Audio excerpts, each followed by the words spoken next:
Hey folks, welcome to episode 9 of Fly Fishing News. Let's get on after it. Down, down, down, down. Ba-do-do-do-do-do-do-do-do-do.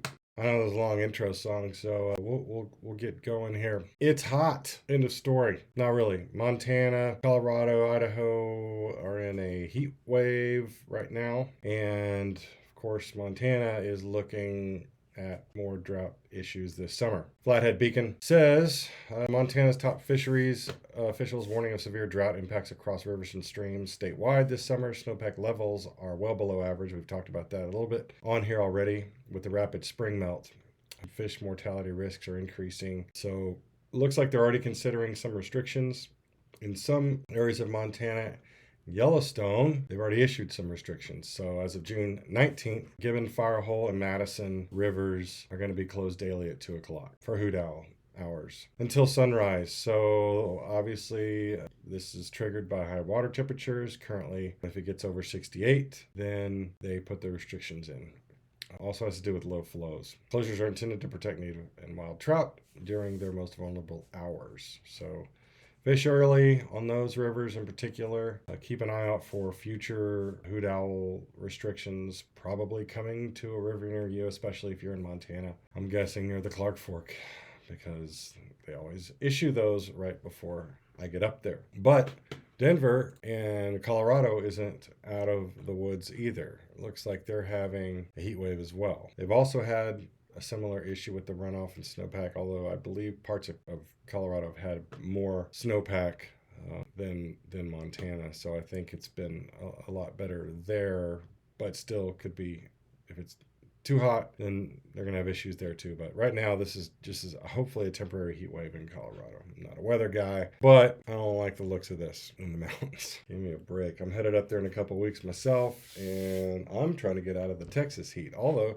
Texas heat hasn't been too bad, and fishing has been a little slow because of the wind and the rain, because it's blowing out all our rivers. But the temperatures have been pretty nice, to be honest. So you get one thing, you lose another. You get the other thing, you lose. Yeah, I don't know what to say. Anyway, I can't have it all, I guess is what I'm trying to say. So anyway, the weather is always going to weather. And so let's take care of the fish. Get out there when you can and be careful in the rainstorm, especially the pop-up storms. I had a few in Rockport area, Central Coast, over the weekend and over the last week, and they could continue to pop up. So be careful if you're out there on a flat skiff. Keep your head on a swivel and your eyes on a radar. All right, let's go to a few product reviews here. Looks like Field & Stream did their 2025 best of, and the top overall pick. Let's see. This was 2025. They liked the Sage R8 core, which I've casted a number of times, and I think it's pretty awesome. It's a really, really nice, well-rounded rod. Depends on what you're looking for, obviously, but as a standard 9-foot 5 weight, it does a great job of kind of everything. The R8 Classic's going to have that better touch. But Douglas Sky G was the best of the testing rods. I guess their casting and all that, all the metrics that they took. I'll put the links in the bottom. And Clearwater was the best budget, which is a great little rod. So they just go talk about what they did to test in this article, and a couple other categories. Best value was the DXF Gen 2 by Douglas. Douglas is on here twice. Starting to get on the radar. I don't have any Douglas rods. Please leave a comment below if you have any and what your experience is. I've been seeing some good things about them. So check that out. And best small stream is the new Orvis Superfine. Again, those were reissued. I think that is an episode of the Fly Fishing News a couple episodes ago. Check that out. Did talk about that. I'll leave a link. Okay, other great rods. There's my Scott Centric, St. Croix Evos, and TFOs. I'm telling you, for the money and the service, I love Temple Fork. I've got probably 3 or 4 TFO rods, and these are all great rods. So anyway, check that out. Like I said, I'll put the link in the comments. So what else do we have? This one I just wanted to know. It was the best of 2025. I believe it's the fly fishing conference they had last week. Best of 2025. But I'm curious about this closure mechanism on these new G3 Guide BOAs. This is always kind of a problem area for me with my wading boots. And I know that Sims has upgraded at least the feather weights that I just got, have a new insert in the grommets for the laces, but this lacing system is really more like a wire, and I'm just wondering if anybody's had any experience with it. It looks interesting to me. I don't know if I will go for that. I don't wear really full-size boots anymore. I really like the lightweight boots because I'm usually hiking in, and if I'm not, then I'm on a boat. So let me know what you think about that. Next up, shorter rods. This article just got me. It's hilarious. I don't know. It's from I guess freshwater fishing is from Europe. They're talking about how Euro nymphing they're now, and in European fly fishing, which is mostly nymphing from what I gather. I've never gotten to fish over there. I know in Scotland they do a lot of dry fly fishing, but a lot of the other European fishing is Euro nymphing. Looks like they're moving towards shorter rods. So I don't know if this article was they just discovered shorter rods over there. But let's see, they're easier to pack and transport, ideal for backcountry and urban setups, encourage a simplified technique-driven approach over gear-heavy experiences. I don't know, I just got a kick out of the article because I know we've been using downsized rods and fiberglass and shorter rods, and even like those new Orvis rods in small streams for years now, kind of moving away from the standard 9'5" weight for everything and getting the more specialized rods. So I thought this was kind of funny.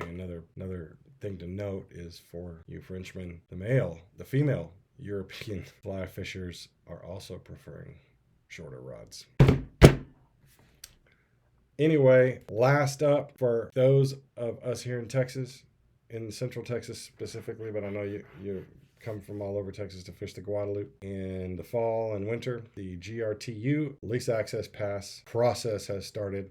If you're not familiar with it, they started, I think, last year, and it's this 4-month-long scavenger hunt of tasks that whittle down those worthy of having a lease access pass. So every month there's like something to do, and if you miss the deadline, you're out. Honestly, I don't have a problem with it. It's better than sitting there and trying the lottery when the minute hand or the second hand hits the right minute and hour, and you start hitting your mouse button until you may or may not get a pass. This is putting a few roadblocks in place so that they can reduce the number of eligible fishermen that want the LAP by the time it's time to issue them.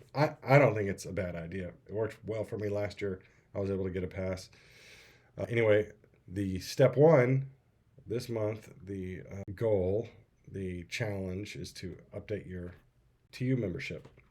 And it's not just updated through next year, but has to be updated all the way through October 2026. So even if you're in good standing all the way until the end of the year, and even past when the LAP program ends, it's not going to work.